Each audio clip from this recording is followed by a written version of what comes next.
Now, let me tell you what's going on, and we're about to get into the last part of this chapter, which is on Paul.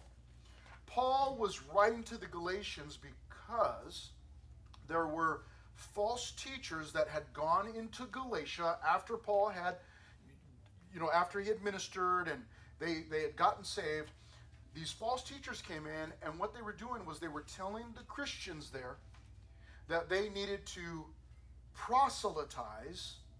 That's a word that's used to mean you need to become a Jew first. You need to practice Judaism and all of the law. Those of you that have been here on Sunday mornings, all of the Old Testament laws. The false teachers came in and told the Galatians, that's great that you're Christians, but I guess Paul didn't tell you that you need to first become a Jew and then you can become a Christian. And so Paul is writing to say, that's a lie. That there's no way. Where you don't have to become a Jew first. No, you just get saved. You become a Christian.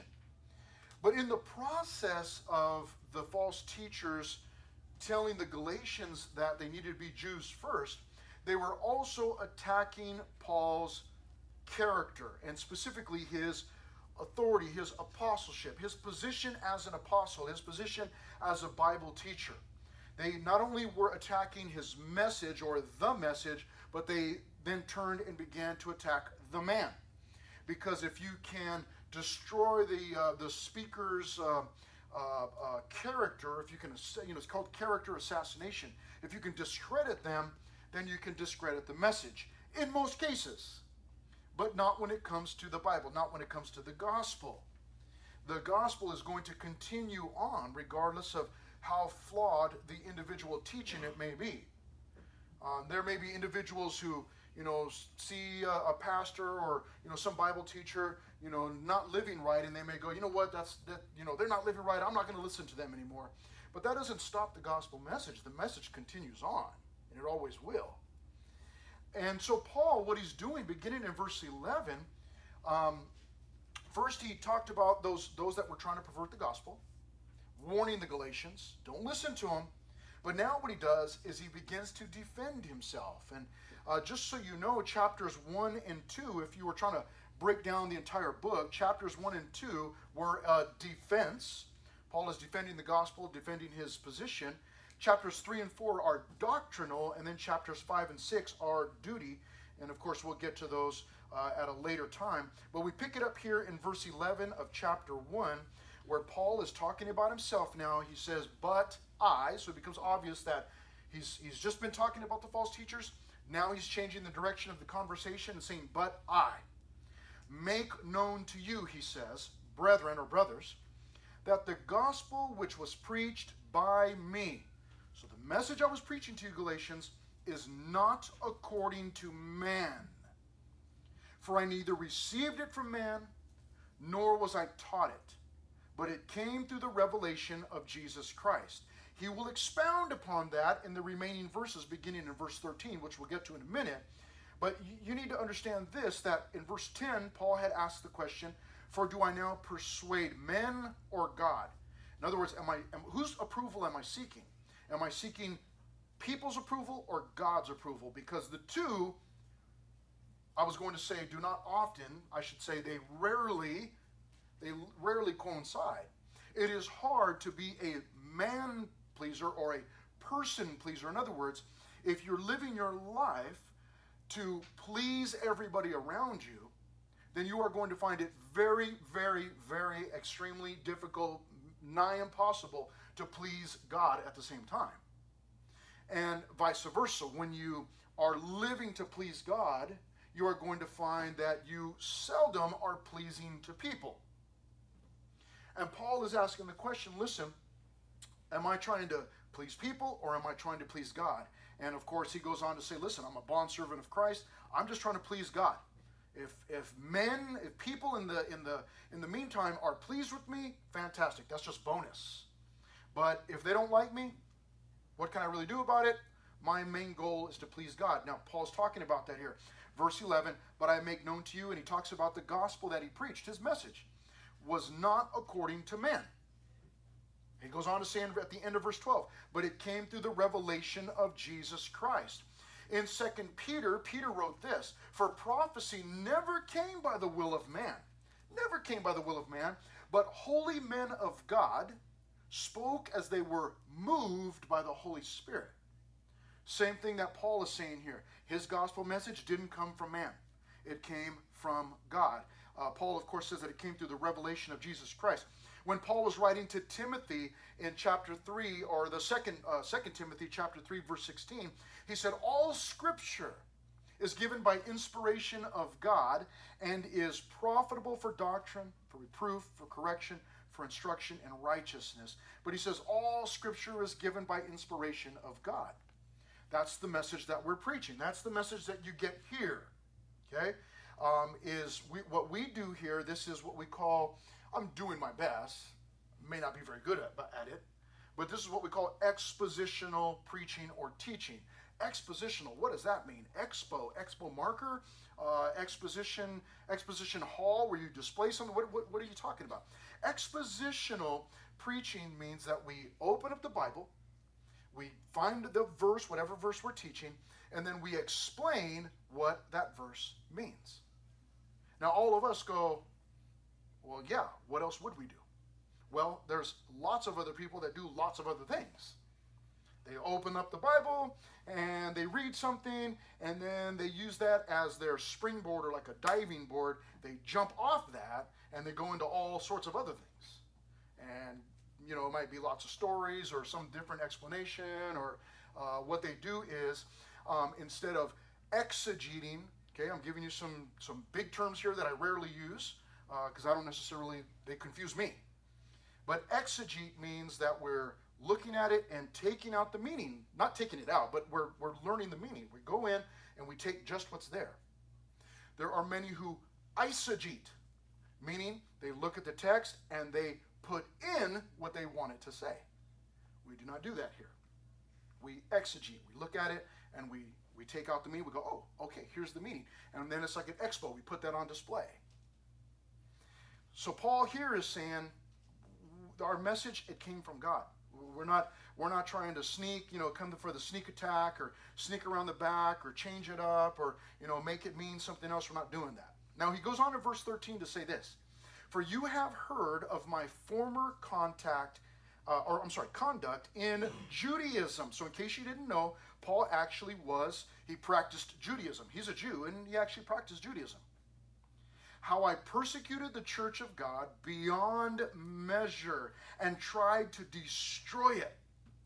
And I advanced in Judaism beyond many of my contemporaries in my own nation, being more exceedingly zealous for the traditions of my fathers." Now, why is Paul sharing this? Here's why. Because the false teachers, they were Jews who were practicing Judaism and telling the Christians, oh no, you've got to practice Judaism first. You have to follow all the commandments and all of the rules and all of the Old Testament law, and then you can get saved. And Paul's saying, listen, if they want to talk about practicing Judaism, Paul says, did you know, Galatians, that I used to practice Judaism, he's saying? And he's saying, in fact, I was more of a Jew. I practiced Judaism to the extreme, more than these teachers that you guys are getting in Galatia. He's saying I was beyond them. He's going to go on to explain to us, but let me share. You remember the story of Stephen, the very first martyr.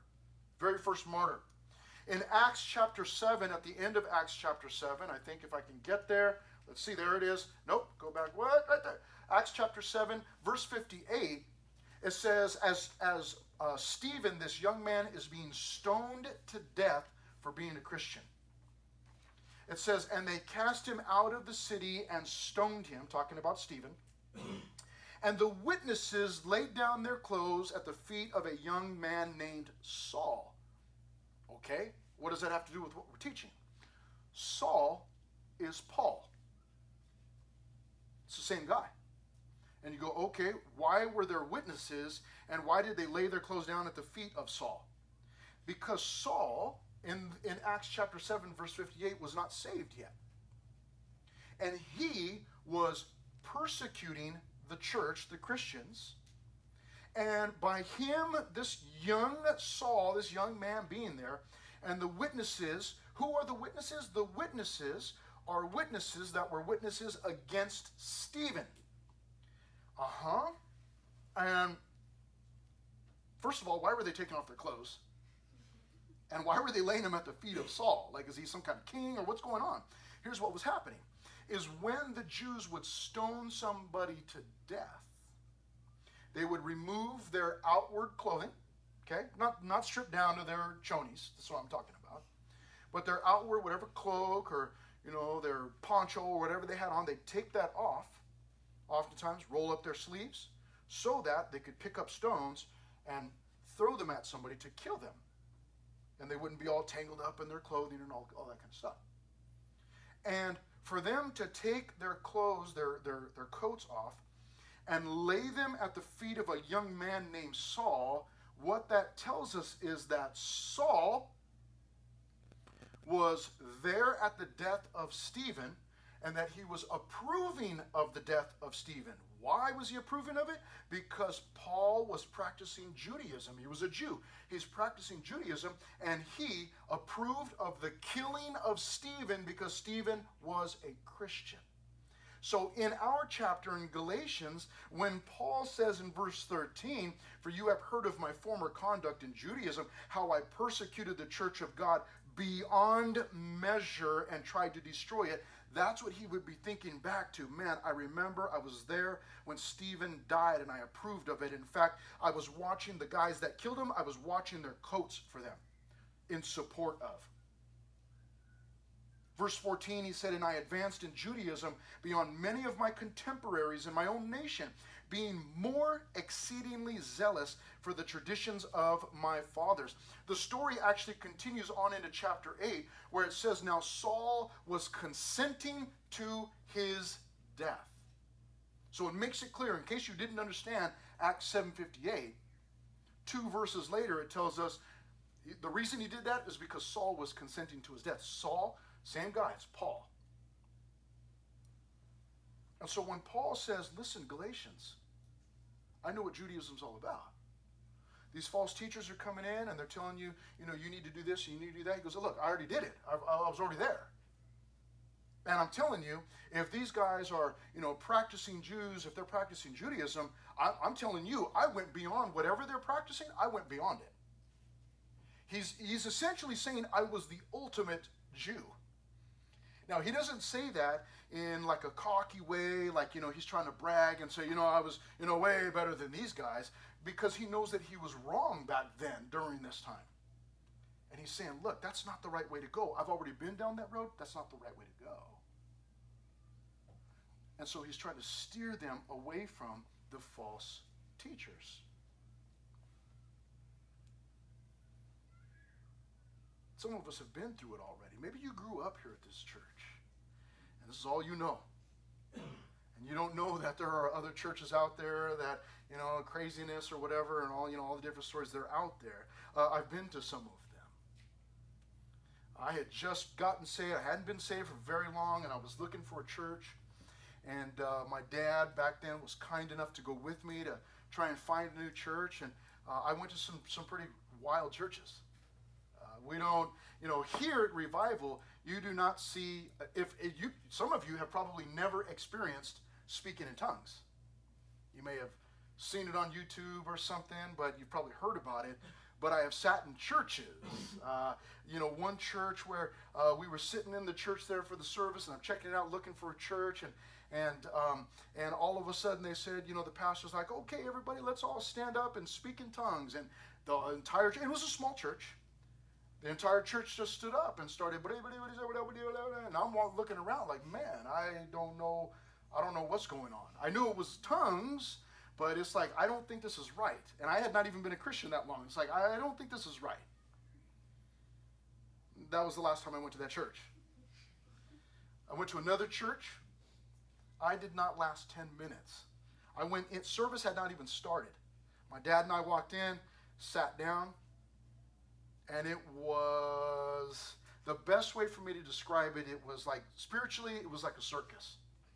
There was somebody over the PA system was like, I think they were preaching or praying, but at the top of their lungs.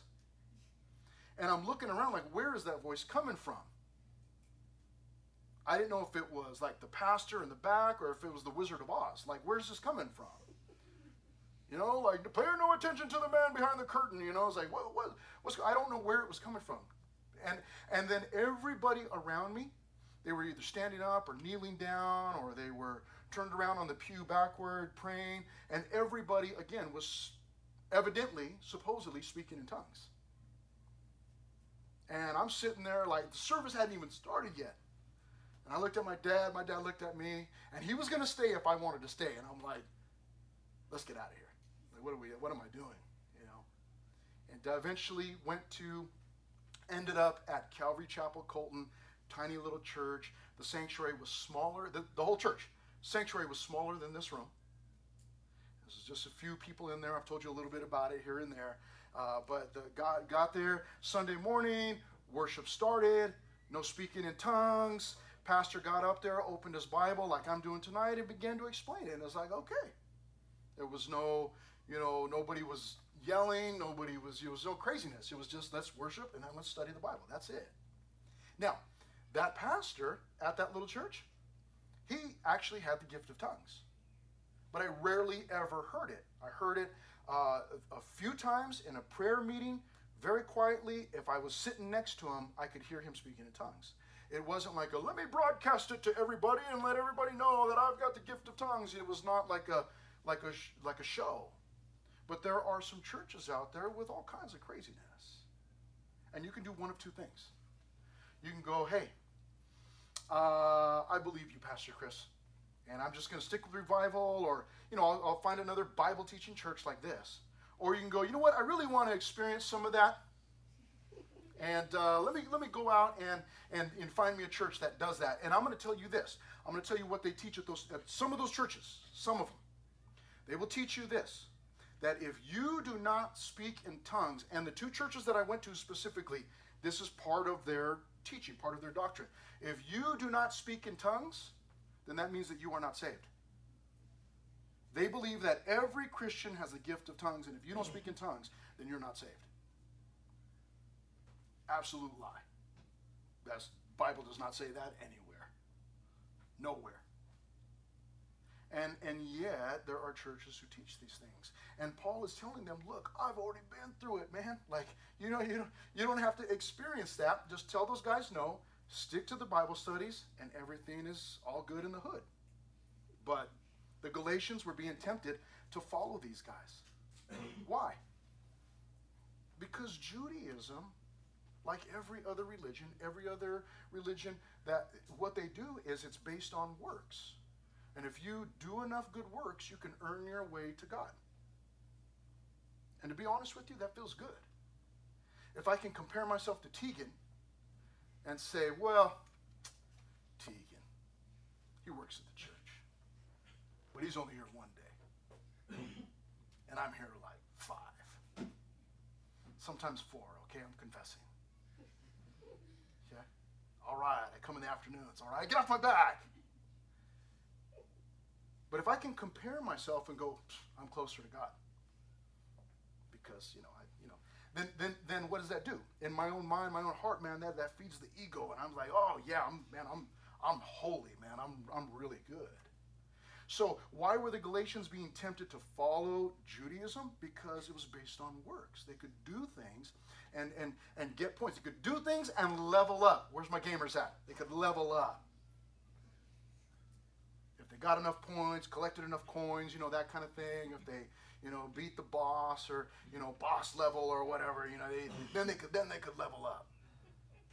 And they would feel like they were like, oh man, I'm closer to God. And Paul's saying, no, that's not the way it works. Here's what he says about himself in verse 15. He says, but. Now remember, he described himself. He says, look, I murdered people, is basically what he's saying. He says in verse 15, but when it pleased God. Goodness, I do not have enough time. But when it pleased God, who separated me from my mother's womb and called me through his grace to reveal his Son in me, that I might preach him among the Gentiles. I did not immediately confirm with flesh and blood. Okay, I need to take a minute here, and then we'll move along a little bit faster. You know I'm totally lying. Okay, verse... Look, some important things here that you and I need to understand. Paul points out some extremely important things. Verse 15. But when it pleased God. But when it pleased God. Not when Paul wanted to get saved. Not when somebody else wanted Paul to get saved. It was God's timing. It was God's timing. And family, I'm going to tell you some mystery. I don't understand. I don't know. Why did God save me at 20? I know God was trying to save me when I was like 15, 16, 17, 18, 19. And then I finally surrendered when I was 20. I was fighting like a fish for my life. But why did God not orchestrate that earlier and save me earlier? Why 20? And why did he not save your grandpa till he was 82 or whatever? I don't know. There's some mystery there that I don't understand. But what's important is that we need to understand. But when it pleased God, it was on God's timing. And then he goes on to say this in verse 15, who separated me from my mother's womb. That is what we call predestined. Predestination. Be careful. Be careful. We have some of our Calvinist friends who will say, well, if God predestined people to be saved, then that must mean that he predestined people to go to hell. The Bible does not teach that. That would be called double predestination. It's not taught in the Bible. What is taught in the Bible is what Paul is saying here. He separated me from my mother's womb. In other words, God always had a plan for Paul to save Paul. Always had a plan. Do I understand it? No, I do not. I don't understand it all. All I know is that God chose Paul. I know that God chose me. If you're a Christian tonight, God chose you from your mother's womb. He's had a plan for you all along. But when it pleased God, who separated me from my mother's womb and called me through his grace to reveal his Son in me. He called me through his grace. That reminds us of Ephesians 2. Remember what Paul said in Ephesians 2? For it is by grace that you have been saved through faith, and that being a gift of God. Right? It's not of works, so that no one should boast. What does all that mean? It means grace. Grace is this. Grace is undeserved, unmerited favor. If you got something because somebody else just likes you and they were being good to you, that's grace. You did not necessarily earn it. It's not something that you worked for. They just gave it to you. If somebody's ever given you a bicycle in your life, they say, "No, here you go." Or, you're getting to the age now, maybe somebody was like, one of your family members, grandpa or somebody's like, "Hey, congratulations on graduating. Here's your car." Whoa, right? It's a grace gift. Paul says this, that he's pointing out that it was on God's timing, verse 15. God had predestined him to be saved from his mother's womb, and that it was all by grace. Now, sometimes we get in trouble with our Calvinist friends. There's disagreements. Because we believe that we must place our faith in Jesus. And then our Calvinist friends, and if you're like, what is a Calvinist? God bless you, don't worry about it. Okay? You'll encounter them, and it'll be the biggest deal in the world. But don't worry. Relax. Because we understand. Here's what we understand. We understand this, that God saved us. I didn't save myself. I didn't work for it. I didn't earn it. There was nothing I could do. I simply surrendered to him. But when I tell my Calvinist friend that I placed my faith in God, I exercised my faith, they go, "Oh, no. Doesn't work that way, because that means that you earned it or you worked for it." No. Faith is not a work. It's not, because I place my belief in God, that's not a work.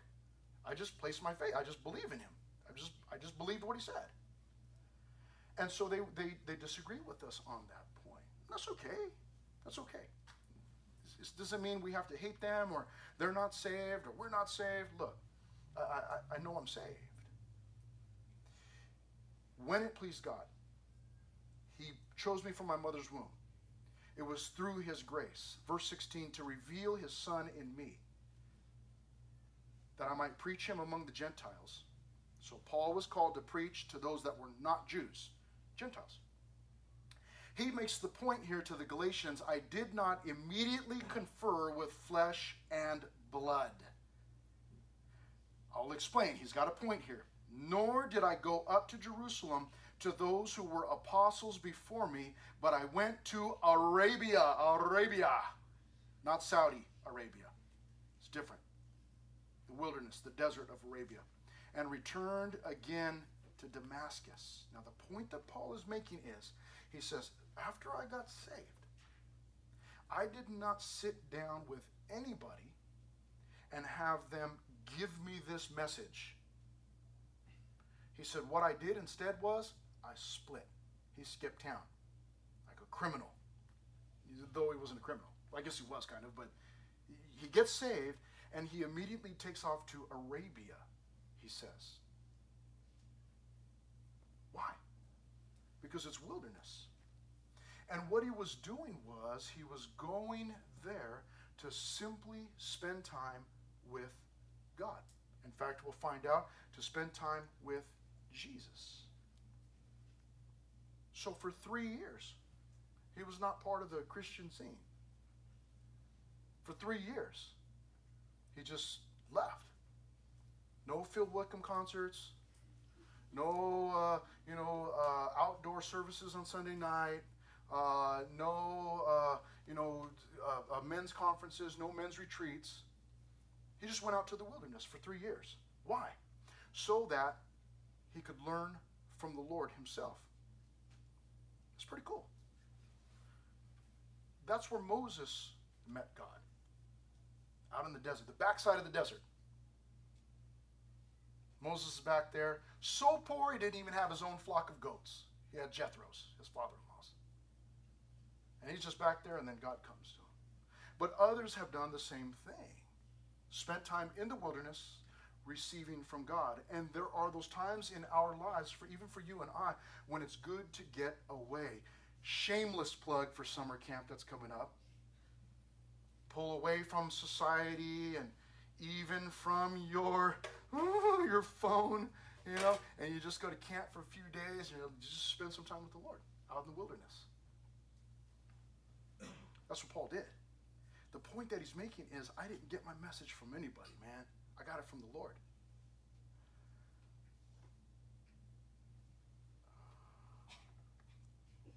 Man, I cannot just drag this all out. All right, 17. He says, nor did I go up to Jerusalem to meet with the bigwigs, the apostles. So I went to Arabia and returned again to Damascus. Then after 3 years, I went up to Jerusalem to see Peter. Finally, after 3 years. So he didn't get his message from Peter. He didn't see him for 3 years. And then he only stayed there 15 days. It was not long enough to get all of that message. The message came from the Lord. And in verse 19, but I saw none of the other apostles except James, the Lord's brother. So he only saw Peter and he only saw James. That's it. Now, concerning the things which I write to you, indeed, before God, I do not lie. So he calls in God as a witness. And then finally, verse 21 through 24, afterward, I went into the regions of Syria and Cilicia, and I was unknown by face to the churches of Judea, which were in Christ. In other words, I did not get my message from anybody. I got it from the Lord. Verse 23, but they were hearing only that he who formerly persecuted us, talking about Paul, now preaches the faith which he once tried to destroy, and they glorified God in me, Paul says. So Paul is simply making the point that the message that I have, Galatians, didn't come from some other person. This is not Judaism. I got it from God, and I'm passing it on to you. Father, thank you so much for